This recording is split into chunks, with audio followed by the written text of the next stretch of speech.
Hi, welcome to the podcast series called Help, I'm Single, from the creators of Cliq. I'm Alexis. I'll be your host today, and I'm joined here by my panel members, Ryan, Natasha, and Sultan.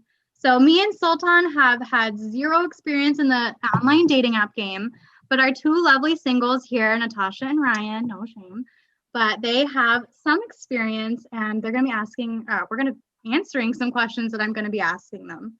Are you guys ready? Yes. Yeah? Okay. For our first question, me and Sultan would like to know, what does a typical match interaction look like? Good question. So, typically, when you match with somebody on a dating app like Hinge or Tinder, the guy is usually the first one to send a message, and it's usually pretty standard greeting like, hello, how's your day going, so on and so forth. And usually the conversation starts off pretty standard and polite, like asking about common interests and, what they're up to and so on and so forth. Yeah, I've had very similar experience, like, hey, hi, how's it going? Like basic, like get to know you type of questions. So what makes a conversation stand out to you guys if that's a typical interaction? I would say when either you like have common interests already or if they're showing interest in your interest and like asking you questions and like trying to delve in deeper and kind of get to know you more. When you know they're interested, it's like it feels good, Hey. Absolutely, because online dating can get very repetitive over time because you're talking to multiple matches, often at the same time, and it's usually the same five different types of conversations, whether it be, what do you like to do for fun, or how's your day going, or you know, uh, what do you study? And when Yeah. somebody takes the time and effort to actually step outside of that mold and maybe show you their sense of humor or actually take an interest in something that you've told them, it shows that they're actually interested in you rather than just mindlessly talking on and on. So I have a question. If you find someone like really cute and their conversation is dead, do you continue? Do you try to like make the conversation work, or do you just count your losses? I might try it a little bit, and this has happened to me before, but like after a while I'm kind of like Nah. looks aren't everything. Like there has to be some type of chemistry there. That is Yeah, true. absolutely. I mean, I think for me it's kind of like, I guess you could even call it like almost a three-strike rule. Whereas if I get more than three messages in a row that are less than like two or three words, like, that are just very boring and flat, like I'm not going to try and continue the conversation. Even if they try to, like if they don't really try and bring anything to the conversation, then I'm sorry, it doesn't matter how good looking you are. That's only a I'll just look at your pictures, like it's fine. yeah, I'll just stare at your pictures for a couple hours.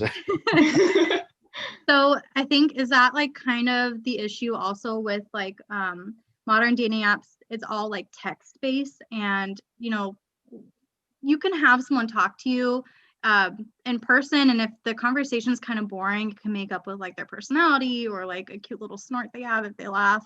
But like having LOL or like basic chat messages, I know that it can kind of get dull. Do you think that like it would help if maybe the interactions were like video chatting? Because texting is kind of old news now. What do you guys think?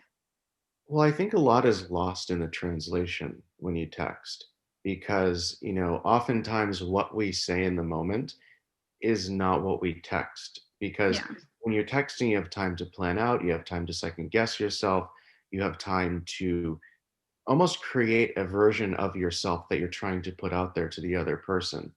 Whereas when you're on a video chat with somebody, such as like how we're talking right now, Yeah. it's all very in the moment and you are forced to show your personality. You can't really hide that. That's a good point. Yeah.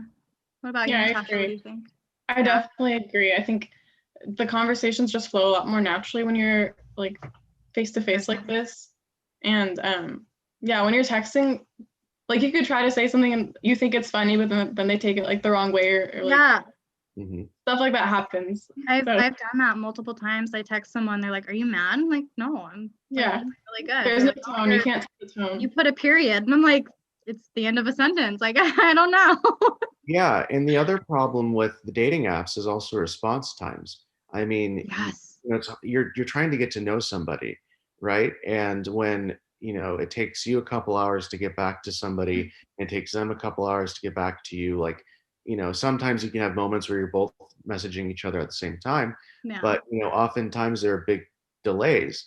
And so the amount of time and effort that it takes to even get past those first few steps of getting to know somebody can be very challenging. Yeah. In person, you're like forced to kind of fill the silence. There's no wait times. It's now or never.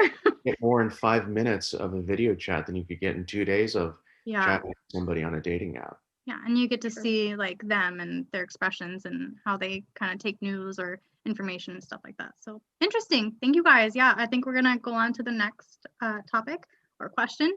And it's about catfishing. So have you or anyone you know have ever been catfished? Ryan? Oh, yes, I have a story with one of my friends. Oh. He was talking to this girl in San Diego, and they had been talking for a few weeks. They'd been trying to make plans, over the course of the few weeks, but plan interferences, she would back off until finally one night she was like, "Hey, you should come over. We can have wine on the rooftop of my building." She lived in downtown San Diego. Yeah. We Fancy. can have wine and have, cheese or whatever, Yeah. talk and get to know each other, and just come over to my building. Here's my address. Just buzz my apartment and call in. And so he, gets all ready, gets the wine, gets all the stuff, and comes over, and he buzzes the apartment and that was given to him. And the person didn't pick up the first call, didn't pick up the second call, and on the third try, the person answers the caller and is like, "Who is this? I'm not expecting anyone tonight." Yeah. And he goes, "Oh, it's me from Tinder." And the girl is like, "I don't even have a Tinder. I don't know Oh, anyone by name." And he's like, "What do you mean?" Well, come to find out, some weeks later, he found out that the person he was talking to on Tinder was actually this girl's ex, who was faking her identity and was Oh, sending guys over to her apartment under the pretense of them coming up. And she had no idea. So she was getting all of these random men coming to her door and trying to like buzz into her to get into her apartment. like not only is that crazy, but that's so dangerous. yeah. And if she lives Absolutely. alone, like I would never open the door. Yeah, Like we need absolutely. secret knocks or like secret buzzes. Yeah. And the thing is it's scary for both parties, because what if it was some crazy person waiting in the apartment that was a man? What if it was the boyfriend pretending to be her in the apartment, and he went in and he could have easily been mugged? Or, you never know. That's so crazy. It's just so crazy how these people pretend and go the lengths to pretend to be somebody they're not. And like, we actually do have a few statistics on catfishing here in the US that my moderator Sultan's going to go ahead and read for us. So if you don't mind. Yeah. Okay. So aside from being deceptive and embarrassing, catfishing results in the biggest financial losses to victims compared to other online crimes. Reported losses in 2018 exceeded $362 million, which is 70% higher than it was the previous year, according to the FBI.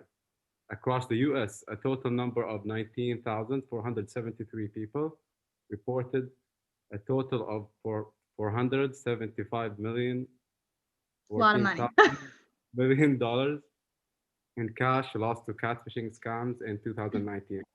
Wow. So not only is it such a big online crime, but it's also really expensive. Next question, it's kind of a what if situation. Where would you like to see dating apps go in the future? If you could change anything about online dating, what would you like to see? Ryan, you want to go first? Sure. So, what if we had artificial intelligence and dating apps that'd be able to better put together singles who are using the same application, and would be able to see like their preferences in the stats on the person, maybe like a height preference, or maybe like location preference or age preference, and they'd be able to see the types of people that they're the traits that they're most interested in, and be able to mesh that together with another person who has desires someone that is like that person as well. Very interesting. I actually would love to see that in the future. What about Natasha? What do you think? I just think like safety and like making sure the people like catfishing, like making sure people are real, maybe like more background checking, just making sure the person you're talking to and potentially meeting up with is someone that you would want to meet up with. Yeah. You're not like putting yourself in any risky situations. Well, that is all the time that we have for today. Thank you guys for joining me in this lovely podcast brought to you by the creators of Cliq. This is a series called Help, I'm Single, and we'll meet with you guys next time. Thanks so much. Thanks, guys. Bye. Bye.